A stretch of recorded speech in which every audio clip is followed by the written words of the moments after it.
রাসূল সাল্লাল্লাহু আলাইহি ওয়াসাল্লাম বাড়িতে কি কি আমল করে আমরা একটু আম্মাজানদের জিজ্ঞেস করি, তাহলে আমরাও আমাদের আমল একটু বাড়াবো।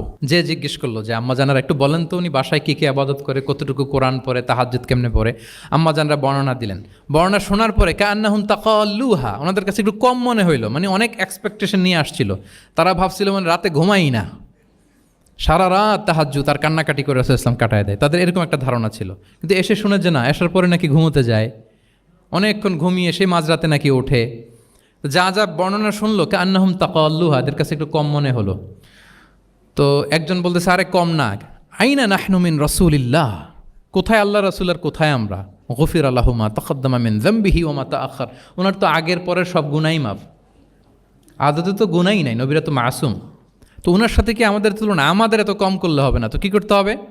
একজন বলে যে আজকে থেকে আমি আর ঘুমাবোই না সারা রাত তাহাজ্জুদ পড়বো। আচ্ছা, আরেকজন বলে আমি আর না খেয়ে মানে রোজা ছাড়া থাকবো না, আমি সওমে ভিসাল করব, সারা বছর রোজা রাখবো, যা করে আল্লাহ, রোজা থামাবো না, আমি রেগুলার রোজা রেখেই যাব।